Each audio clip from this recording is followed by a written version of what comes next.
marche pas ça.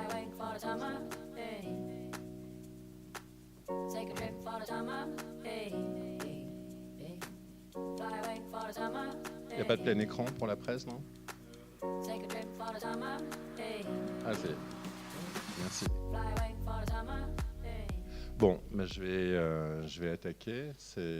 Bonjour à tous, déjà, pour commencer.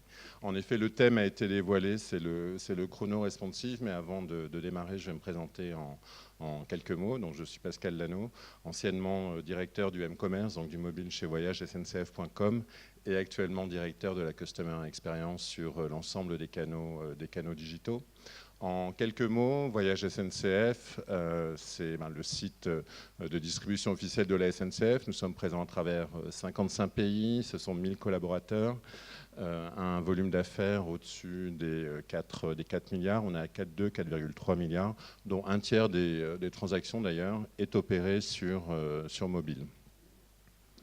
Et si je suis là aujourd'hui, c'est pour évoquer avec vous notre démarche chrono-responsive, en expliquer les raisons, mais c'est aussi pour partager avec vous des doutes concernant cette démarche et puis concernant aussi le futur de nos dispositifs digitaux, partager ces doutes et partager les raisons de ces doutes. Alors le TGV, si je montre le TGV en introduction, ça peut paraître assez évident. Vous allez vous dire, bah oui, évidemment, ils vendent du TGV sur voyagesncf.com, d'où l'image du TGV. Alors déjà, non, ce n'est pas la raison pour laquelle je le montre. Et nous ne vendons pas que du TGV. Encore une fois, sans vouloir faire de pub, il y a de l'intercité, il y a du TER, il y a du taxi, il y a du car sharing, il y a tout ce que vous voulez sur Voyage SNCF. Si je vous montre le TGV aujourd'hui, c'est qu'il a eu un impact sociétal assez fort, en fait, notamment en France, à savoir sur la notion du temps, la gestion du temps. Et c'est vraiment un des facteurs clés de la distorsion du temps. D'ailleurs, si je devais partager avec vous la carte de France aujourd'hui, on voit en rouge géographiquement à quoi ressemble la carte de France et on voit en bleu à quoi elle ressemble selon le TGV. Et encore, l'écart entre Paris et la province s'est encore réduit depuis. Je pense notamment à Bordeaux qui bientôt sera à 2 heures de Paris. Donc ça pour dire, en fait, pour introduire cette notion de distorsion temporelle et de course après le temps, qui est peut-être le point commun que nous avons tous. D'ailleurs, une des premières choses qu'on médite aujourd'hui, ça n'a pas été d'être bon sur scène ou d'être intéressant, mais on m'a dit, voilà, tu as 10 minutes sharp pour faire ta présentation, donc je vais essayer de tenir dans ces 10 minutes. Donc le temps, encore une fois, je pense que le TGV a largement contribué à ça, tel que je viens de vous l'exposer. Il y a notre digitalisation à tous aussi, qui a renforcé cette obsession du temps, de la gestion du temps et de la maîtrise du temps.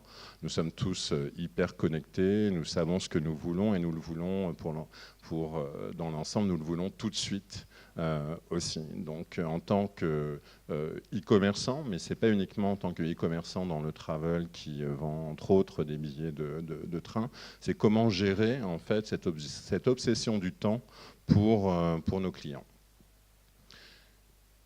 Ce qu'il faut avoir à l'esprit, d'une, il y a cette filiation assez naturelle entre SNCF et voyagesncf.com pour gérer, pour aider justement à optimiser le temps de nos clients, mais aussi un des axes de développement très fort actuellement, c'est de rendre du temps utile à nos clients, de faire en sorte que lorsqu'il est en déplacement, lorsqu'il est en voyage, justement, il puisse consacrer du temps à ce qu'il souhaite faire, que ce soit pour des raisons à des fins personnelles ou professionnelles. D'ailleurs, s'il arrive à travailler dans le train, ça lui libère du temps perso. S'il est dans le train et qu'il lit ou qu'il mange ou qu'il avance sur des tâches personnelles, encore une fois, l'idée, c'est de lui libérer du temps, et d'où cette notion aussi de temps utile et de se sentir chez soi.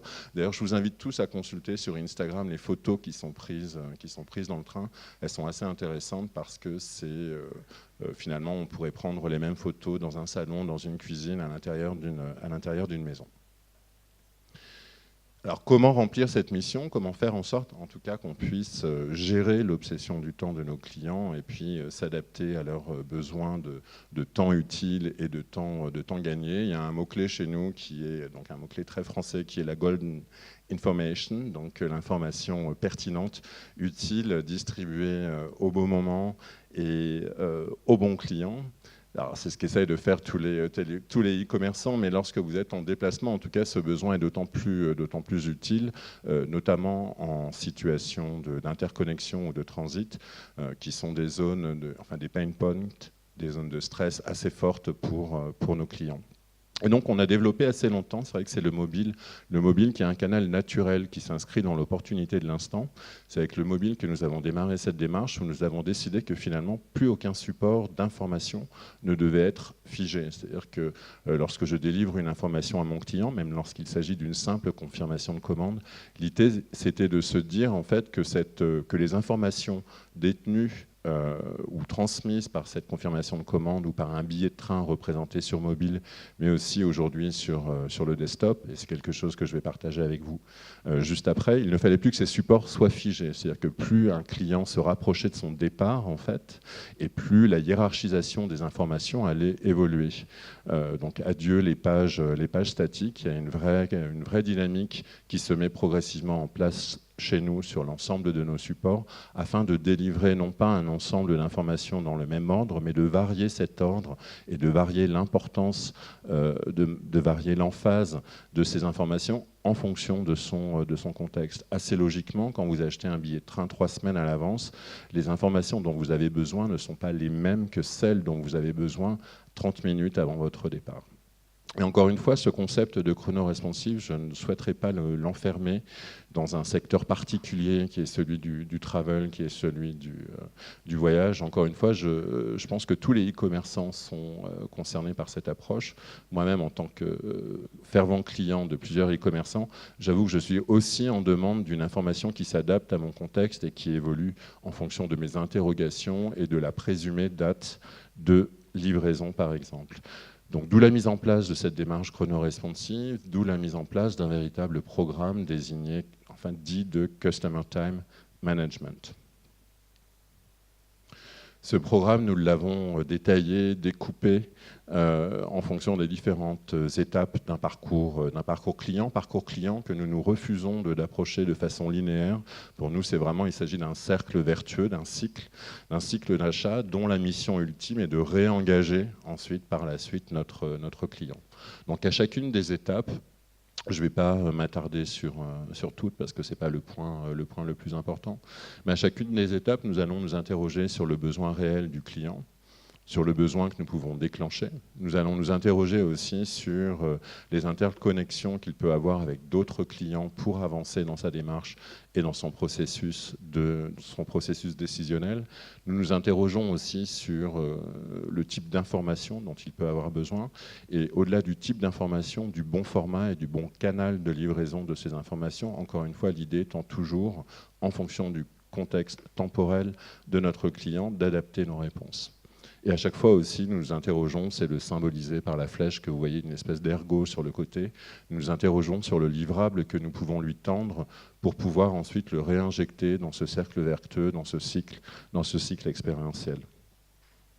Donc il y a la découverte de nos offres, il y a l'exploration de nos offres, il y a ce qu'on appelle le pré-booking, la phase de pré-achat, l'achat lui-même, le voyage lui-même, encore une fois, et le fait de réengager notre client après son voyage. Très concrètement, donc, le mobile a été précurseur, je le disais, parce que Canal s'inscrivant dans l'opportunité de l'instant, mais aujourd'hui c'est quelque chose que nous déclinons sur l'ensemble de nos canaux digitaux. Il faut d'ailleurs savoir que parlant de mobile, 60% de notre audience est mobile désormais, mais pas uniquement sur les applications, aussi bien sûr sur tout ce qui est browsing sur nos sites, notre site mobile, notre site responsive. Nous n'avons plus de site mobile, mais un .com qui est 100% responsive désormais, et de plus en plus consulté, et son audience dépasse de loin celle des applications.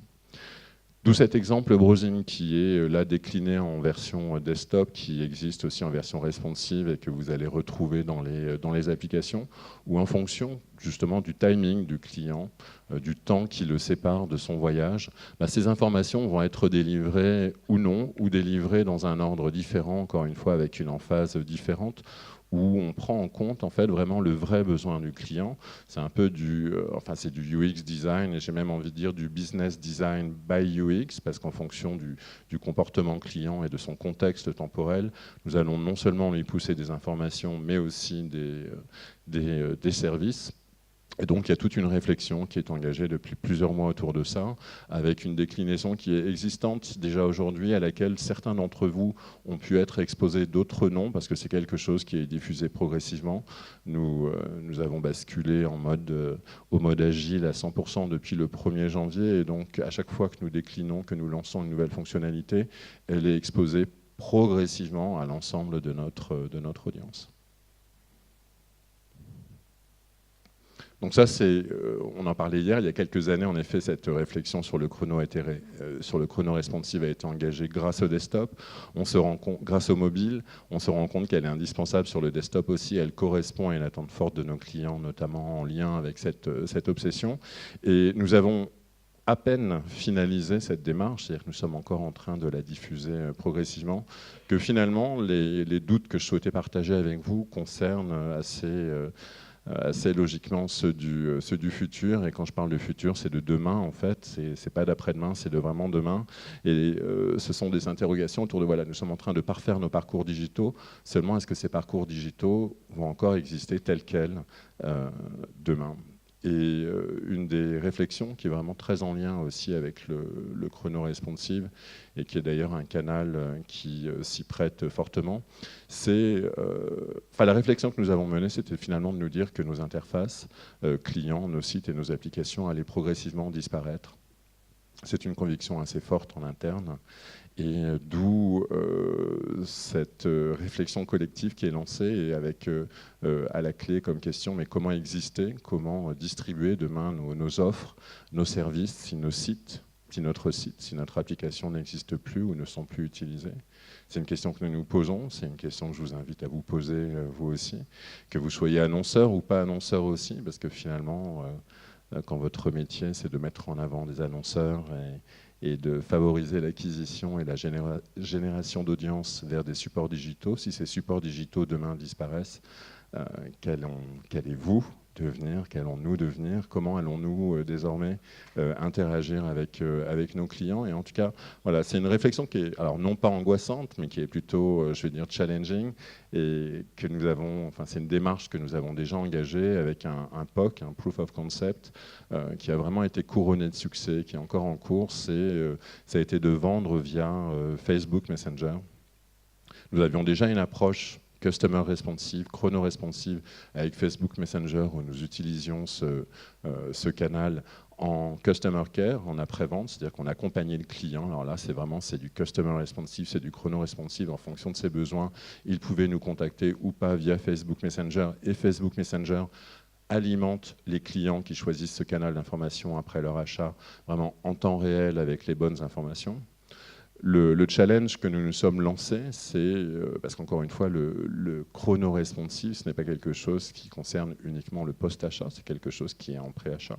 D'ailleurs, quand vous achetez un voyage, je pense que votre prédisposition n'est pas la même lorsque vous y prenez 3 mois à l'avance ou en dernière minute. Encore une fois, vous n'avez pas besoin des mêmes informations.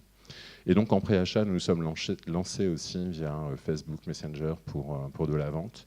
Ce qui est assez surprenant, c'est le taux d'adoption de ce canal et surtout son taux de conversion qui dépasse de loin celui du desktop et de l'application, alors que ce n'est encore une fois qu'un POC, un Proof of Concept, qui a fait ses preuves d'ailleurs avant même la fin officielle de ce test. Et c'est vrai qu'un de nos enjeux très forts pour 2017, c'est d'industrialiser cette démarche, mais d'aller bien au-delà de cette démarche. Il y a Facebook Messenger, il y a WhatsApp, il y a iMessage, il y a encore Yahoo Messenger ou pas? Non, ouais, non. Plus trop. Ok. Donc, enfin bref, que ce soit l'idée, la question que je vous quitterai là-dessus, c'est finalement comment apprendre à ne plus exister comment dire, s'adapter aux besoins de nos clients, à la fois en post-achat, mais aussi, encore une fois, pouvoir lui vendre des offres et des services quand on n'a plus d'IHM, quand on n'a plus d'interface, que nos sites ont disparu et que nos applications ont disparu. En tout cas, c'est un sujet que nous avons pris à bras-le-corps, très concrètement, et je vous invite tous à engager la même réflexion.